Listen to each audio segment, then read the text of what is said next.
Now let's discuss the changing of a company's legal form.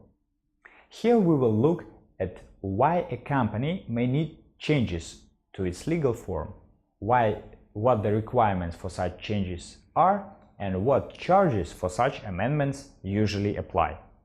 We will also compare relevant procedures in a free zone and in mainland and share with you as to how to proceed. Additionally, you will learn how a company's legal form change may affect your company's name and what aspects you should be aware of in light of this. But let's start from the very beginning and determine what company's legal form change is. Before you establish a company, you always need to choose the relevant legal form for your business. This legal form shall be in line with your business needs. You may want to be registered as a free zone establishment first, but then you may require to change to a free zone company, or you may need to convert your existing sole proprietorship into mainland limited liability company. The legal form you opt for at the start is not definitive, and you may decide to change it later to adapt to the new business conditions. The main two reasons causing legal form change are the following. You may have begun doing business on your own as a sole owner, so you establish a sole establishment if we talk about free zones, or sole proprietorship if we talk about mainland. Now you would like to partner with someone who has relevant expertise and investments and transfer, say, 50% of your shares to this new partner. Or maybe you and your partners wish to reorganize the business, for example, from civil company to limited liability company, as you want the liability to be limited now. So you decide to change the company's legal form to best adapt to the new operating requirements. The process of changing company's legal form in free zones and mainland differs. First of all, because such legal forms as sole proprietorship and civil company are not available in the free zones, and all free zone companies operate as limited liability structures with one or more shareholders. At the same time, limited liability companies in free zones can be divided into free zone establishments (FZEs) and free zone companies (FZCs).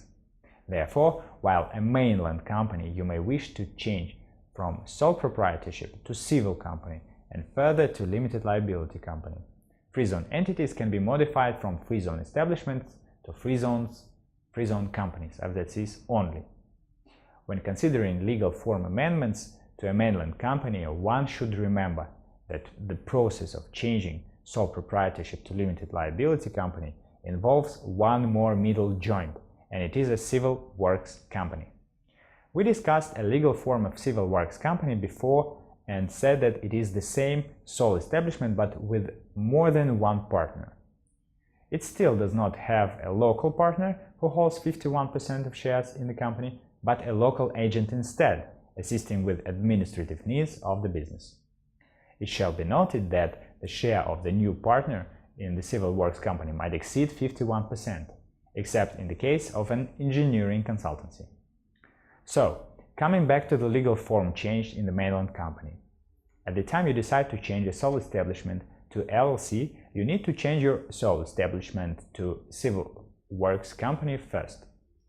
Following this amendment, you apply further for the change of a civil works company to a limited liability entity LLC. A sole establishment cannot be restructured into LLC company in one step by passing the conversion to the civil company. What shall happen first? The reverse procedure is also possible. As much as you can convert sole establishment to LLC, your limited liability company can be changed to sole establishment. As in the previous example, a change to the civil works company will be first required. If your company operates as a free zone entity, you may also need to go through certain amendments once you decide to change the corporate structure.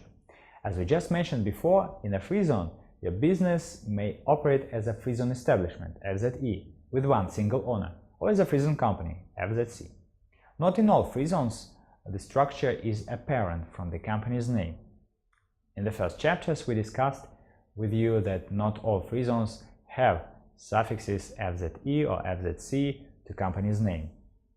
Some may have FZ LLC or even Limited and LLC for both company types, with one or several shareholders.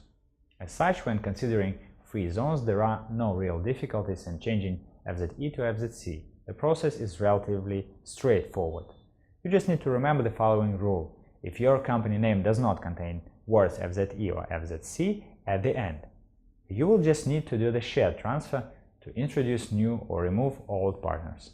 If your company name, however, contains abbreviation and instead of FZC, your company will become FZE or FZC, you will need addition to share transfer and apply for company name change. The latter is usually associated with extra government fees. Bear that in mind. As a result of such amendments, you will receive updated corporate documents, including amended memorandum, share certificate or certificates, and a license, if the latter lists shareholders or the name change was performed. In case the company name change from FZE to FZC is involved, before you initiate the process, think of how that may affect your existing contracts and business in general, and plan that move to prevent any hindrances from occurring with your daily operations. Additionally, once the change from XYZ FZE to XYZ FZC is completed, you will need to approach your bank and request to amend the records and reissue a new checkbook. For this, you shall also allow a week or even two, so plan everything accordingly. The time frame for legal form change as well as these fees for the same depend on the emirate and the relevant registration authority assisting with amendments. The fees vary from 1,550 dirhams per transaction up to 10,000 dirhams. To introduce relevant changes from 3, 5 to 20 working days may be required. Additionally, all shareholders will need to appear in front of the registration authority. Once amendments are introduced, all corporate documents are amended, your partners, clients, and suppliers are notified of the changes, you are ready to continue company's operations. We are done with legal forms now. In the following chapters, we will talk about the liquidation or closing your company and discuss all aspects related to shutting your company down. It is important to know how not only to enter the business, but also how to exit properly. You will hear essential information that will help you to avoid mistakes and wrong moves. Excited? Me too. See you in the next chapters.